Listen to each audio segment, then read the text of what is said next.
Bien, queremos dedicarnos al estudio de la palabra del Señor, ¿verdad que sí? A eso hemos venido.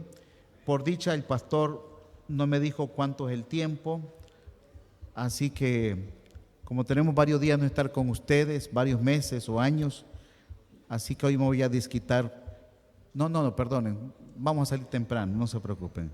Yo creo que a las 9 estamos listos, como mencionó el pastor, a las 9. Muy bien.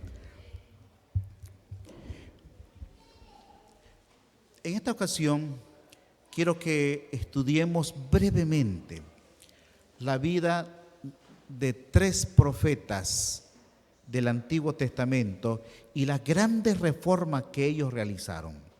De hecho, esta es una de las grandes historias de reforma más importantes que encontramos en la Biblia. Es extraordinario. Y uno de sus grandes reformadores, a manera de introducción, fue Nehemías. Nehemías era el copero del rey Atarjerjes I, rey de Persia.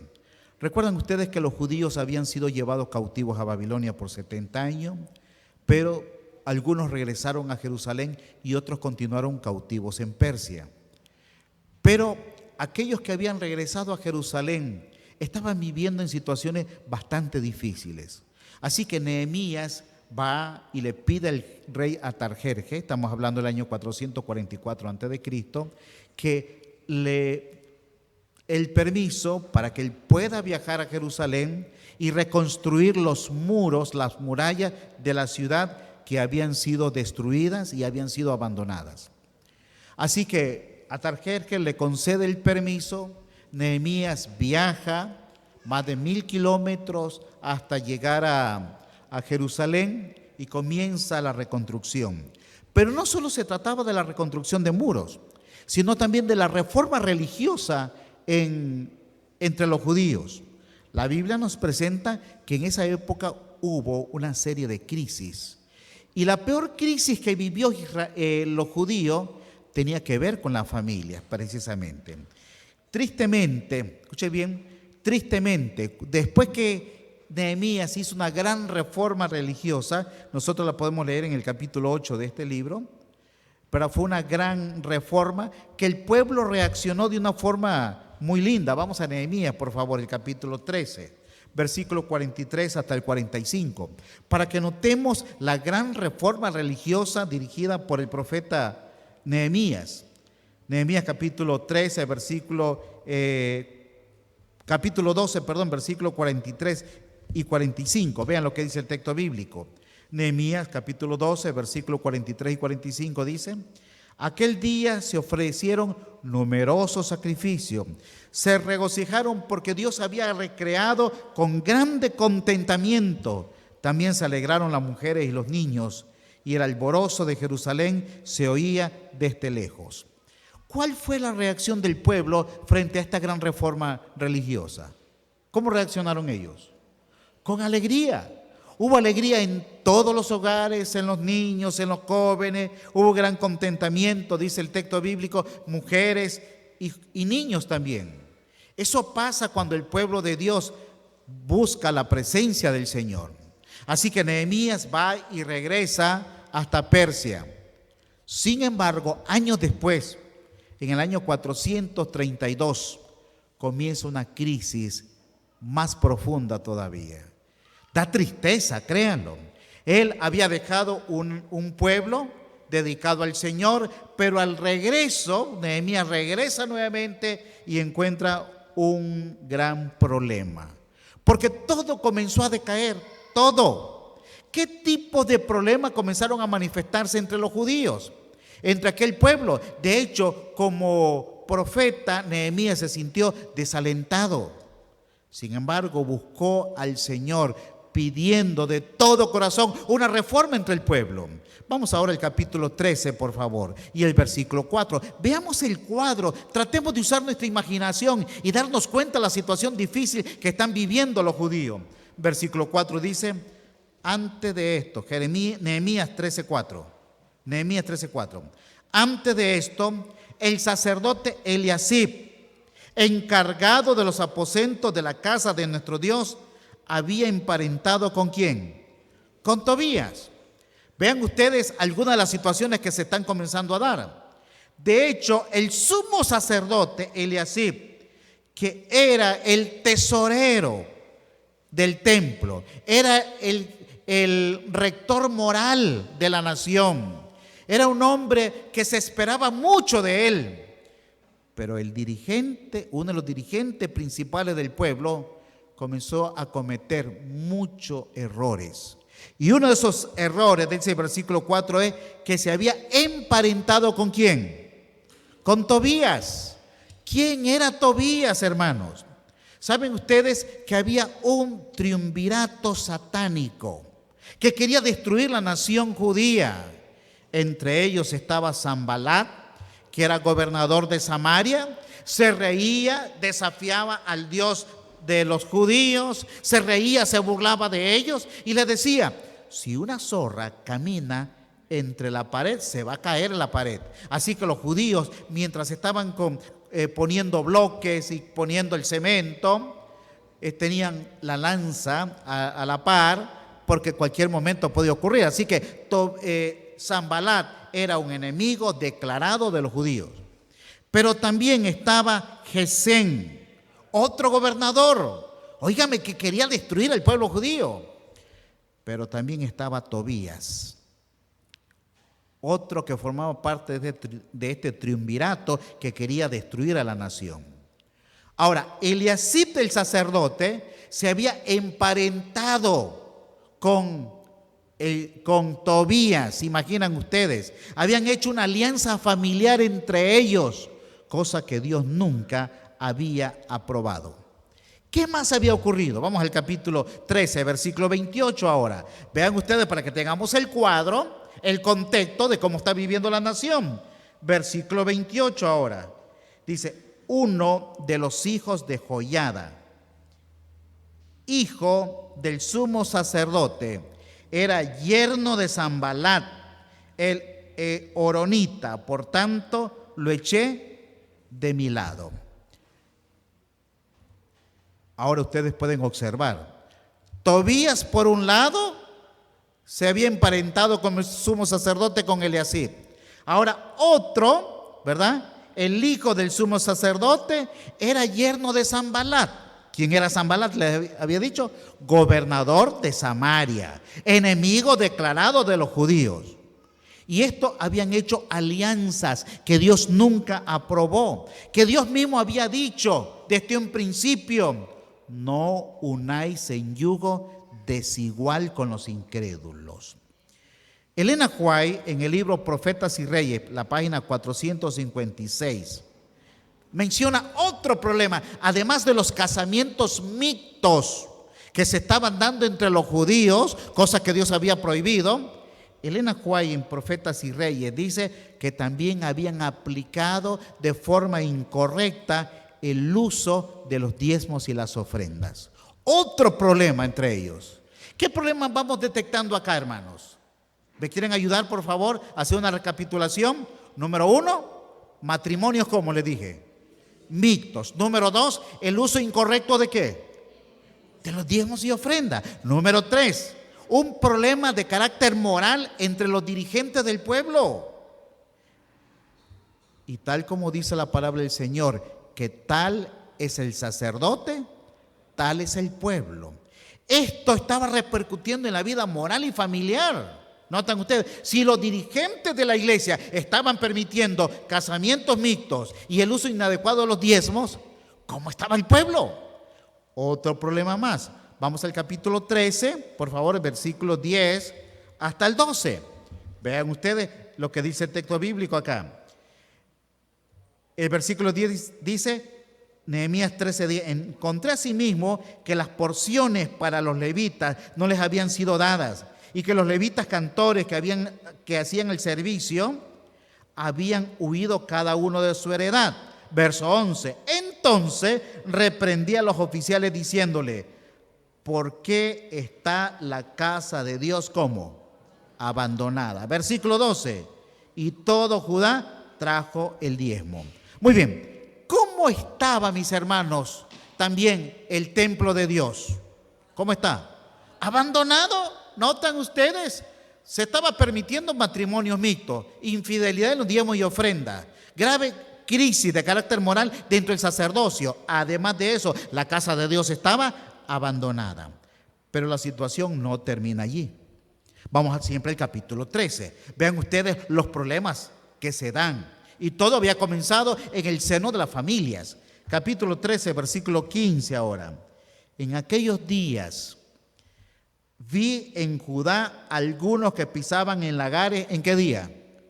En sábado, que acarreaban manojos de trigo y cargaban los asnos con vino. Si seguimos leyendo hasta el versículo 22, vamos a descubrir un cuadro de crisis espiritual. ¿En relación a qué? A la guardanza del sábado. ¿Saben por qué? Porque estaban haciendo negocios y estaban introduciendo mercadería dentro de las murallas del templo, de la ciudad de Jerusalén. ¿Y lo estaban haciendo en qué día? Estaban entrando los mercaderes. En sábado. Ahora, vayamos sumando cada uno de estos problemas de crisis espiritual. Número 1, se habían permitido los matrimonios ¿cómo? Mixtos. Número 2, infidelidad ¿en qué? En los diezmos y ofrendas. Número 3, problemas ¿en qué? En el sacerdocio. Número 4, la casa de Dios ¿cómo había quedado? Y número 5, ¿qué otros problemas ven ustedes? La infidelidad en relación al día del Señor. Saben ustedes que el profeta Nehemías sintió mucha tristeza por esto. Pero ahora Dios levanta un profeta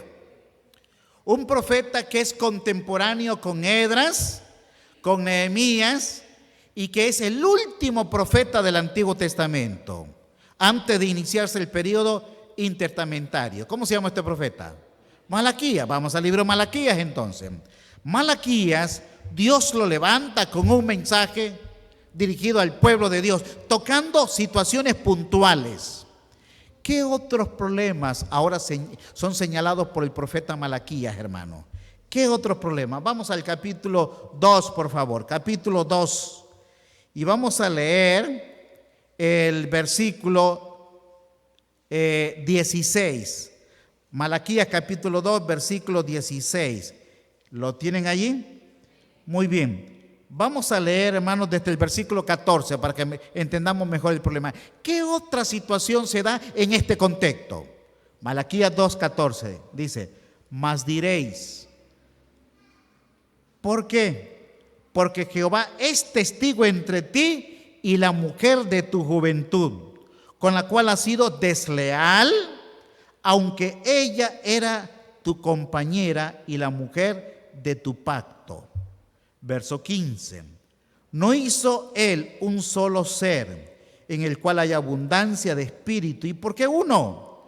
Porque buscaba una descendencia para Dios.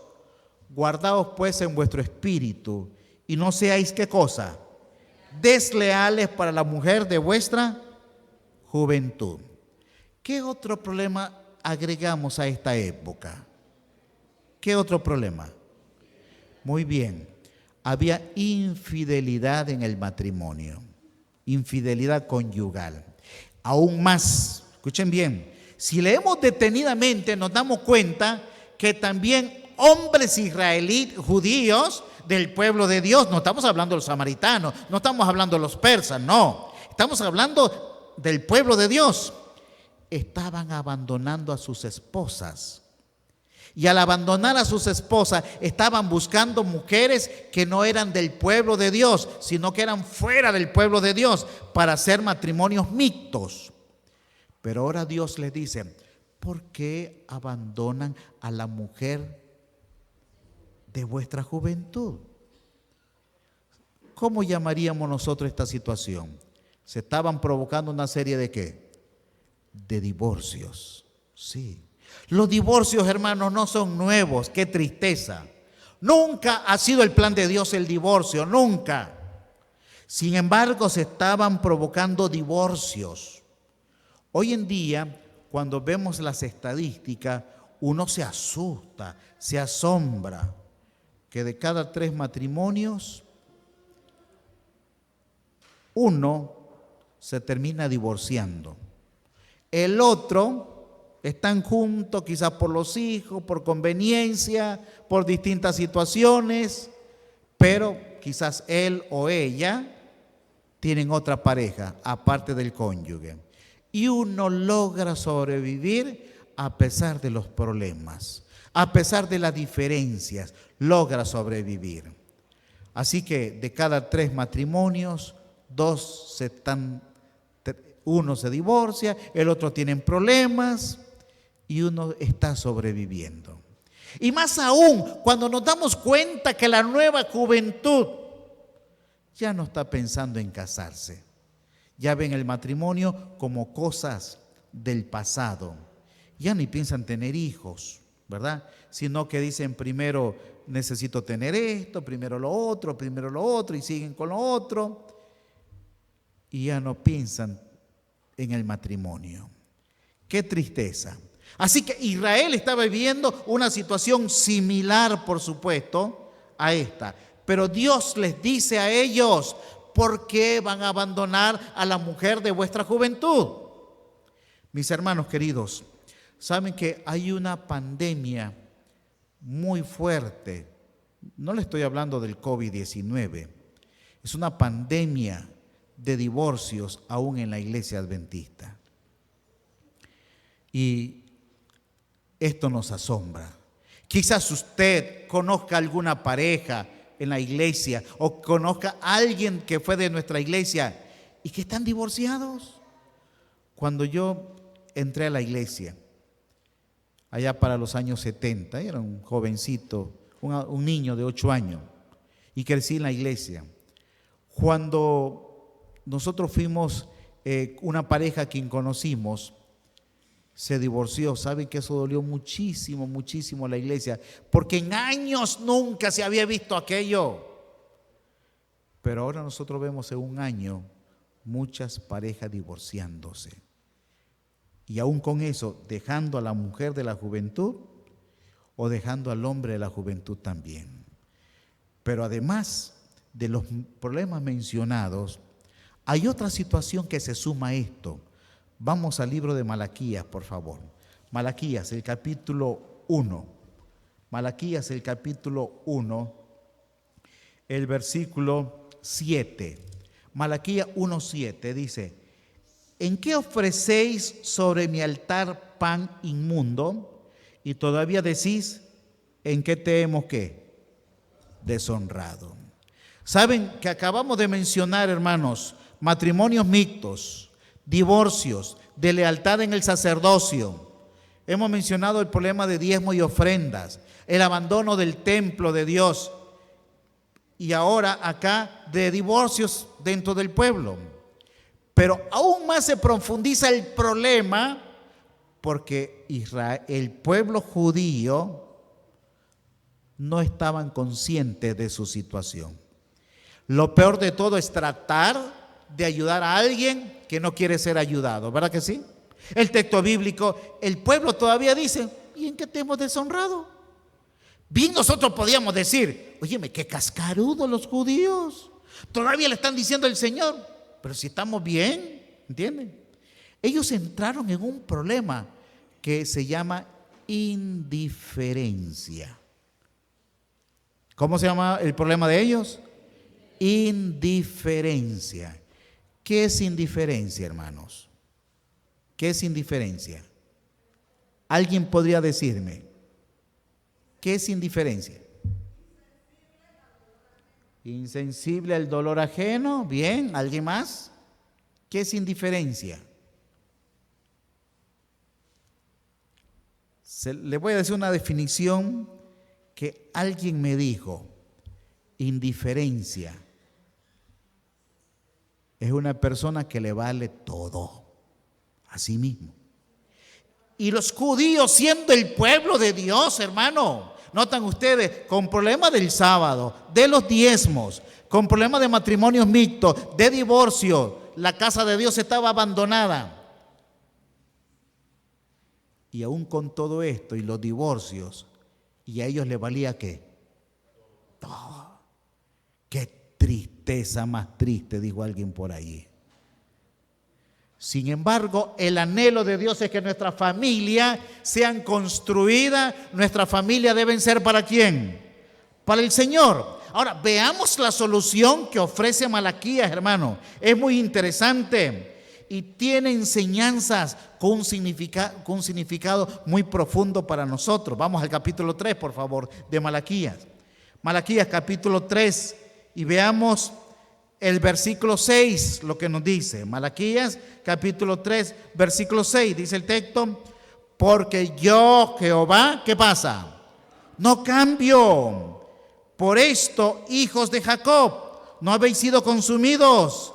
Desde los días de vuestros padres os apartáis de mis leyes y no las guardáis. Y la última parte del versículo 7: volveos a mí, ¿y qué pasará? Y yo me volveré a vosotros. Este es un llamado al arrepentimiento. Este es un llamado a la restauración de las familias. Este es un llamado a la restauración de la fe, mis hermanos. Porque el texto bíblico dice que Dios nunca cambia. Amén. Este sábado que mi esposa asistió a una certificación de ministerio de la mujer, ¿verdad? O de Dorcas. Ok. Ahí en una iglesia en Managua, un distrito en Managua. Después de estar en la iglesia de Monseñor Lescano, yo pasé recogiéndola. Y mientras terminaban, comencé a conversar con algunos hermanos, ¿verdad? Un hermano que conocí hace recién iniciando mi ministerio. Lo visité a él en un lugar llamado La Conquista, pero para adentro, ahí en Carazo. Fui a visitarlo y él nunca se olvida que en aquellos charrales yo lo fui a visitar. Y ahí estaba el hermano. Y estaba otro hermano que me dijo que él tenía su suegro en San Francisco del Norte. Y yo le dije, yo conozco ese lugar. ¿Y quién es su suegro? Y ya me mencionó, no, sí, yo lo conozco, vive en tal lugar. Y ya comenzamos a conversar. Y me dijeron algo interesante. Dice, pastor, dice, es que la iglesia de hoy no es como la iglesia de antes, me dice. Además me dicen, es que han cambiado el manual de la iglesia. Entonces, cuando me dicen, han cambiado el manual de la iglesia, me senté y comenzamos a conversar. Digo, no. Si Dios no cambia, la iglesia, nosotros los adventistas, seguimos teniendo nuestras creencias. Creemos que el sábado es el día del Señor. La iglesia no ha cambiado su posición en cuanto al sábado, ¿verdad que sí? La iglesia no ha cambiado su posición en relación a la familia, no. La iglesia no ha cambiado su posición en relación a nuestra fidelidad a Dios mediante los diezmos y ofrenda. La iglesia no ha cambiado su posición en cuanto al ministerio pastoral. No, la iglesia no lo ha cambiado. La palabra de Dios no cambia, Dios no cambia. El problema no está en la iglesia. ¿Dónde creen ustedes que está el problema entonces? ¿Dónde? El problema está en nosotros los líderes. Y digo en nosotros los líderes. Porque el llamado de Dios continúa siendo el mismo para toda la familia. Dios quiere salvar familias, mis hermanos. Y Él dice en su palabra, vuélvanse a mí y yo me volveré a vosotros. Y Malaquías cierra, y con esto cierra el Antiguo Testamento con un llamado a la familia. Vamos al capítulo 4 ahora, versículos 5 y 6. Vean qué poderoso llamado el que hace Dios mediante el profeta Malaquías. Capítulo 4, versículos 5 y 6. Dice el texto bíblico, yo os envío al profeta Elías antes que venga el día de Jehová, grande y terrible. ¿Qué más dice el versículo? Él hará volver el corazón de los padres hacia los hijos y el corazón de los hijos ¿hacia quién? Hacia los padres. ¿Notan ustedes que el mensaje de Dios es un mensaje de reconciliación? Es un mensaje para volvernos a Dios. Pero además de volvernos a Dios, de reconciliarnos con Dios, es un mensaje de reconciliación ¿entre quién? Entre las familias. porque el mensaje es: solo Dios nos hará volver el corazón de los padres ¿hacia quién? Hacia los hijos. ¿Y el corazón de los hijos hacia quién? Vean, a todos nosotros nos encanta el mandamiento de Éxodo capítulo 20, versículo 12. Honra a tu padre y a tu madre. Nos encanta ese texto bíblico. Sin embargo, cuando vamos al libro de Efesios, leemos en Efesios que el mandamiento dice de esta manera: que este es el primer mandamiento con promesa. ¿Verdad que es lindo ese mandamiento? Que nos manda a honrar a nuestros padres, ¿sí o no? Ok, todos los padres decimos: oh, es que el deber de mis hijos es que estos me deben honrar a mí. Pero nos olvidamos que el mandamiento con promesa también dice: y vosotros padres, no provoquéis a ir ¿a quién? A vuestros hijos. Y saben que esta es una gran necesidad. Y yo les estoy diciendo esto, yo les hablo a ustedes porque yo fui hijo. Digo fui hijo porque mis padres ya no viven. Ellos descansan. Pero yo les hablo a ustedes también como padre. Tengo 3 hijos que son jóvenes adultos. Pero ahora ya soy abuelo también. Y cuando pienso en esto, yo digo: ¿cuántas veces hice enojar a mis hijos? Y me da vergüenza haber hecho enojar a mi hija. Y ella, entre risa y risa, lo recuerda. Y digo: qué vergüenza, hija, perdóname, y la termino abrazando. No, papi, dice, pero son cosas que uno a veces se ríe. ¿Y cuántas veces tú has hecho enojar a tu hijo? ¿Te has puesto a pensar en eso? ¿Entiendes? Oh, yo recuerdo. Bueno, eso ya lo olvidamos también. Hay momentos en que nuestros hijos nos hicieron enojar, ¿verdad que sí? Ok. ¿A cuántos de ustedes sus hijos los hicieron enojar? Levante la mano. No sientan pena, yo la mía la tengo arriba, ok. Pero ¿cuántas veces hicimos enojar a nuestros hijos? ¿Entienden eso? Pero el mensaje del profeta es una reconciliación para volver el corazón de los padres ¿hacia quién? Hacia los hijos, pero también volver el corazón de los hijos hacia los padres. ¿Queremos tener familia exitosa? ¿Queremos tener familias felices? Pues mis hermanos, reconciliémonos con Dios y reconciliemos a nuestra familia para gloria de Dios.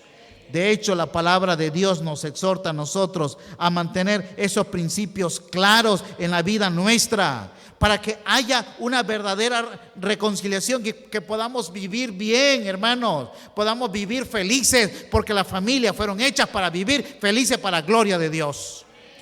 Hoy yo disfruto con 2 personas que han agrandado mi familia. Una nuera y un yerno. Esa es la familia extendida. Yo alabo el nombre de Dios por ellos.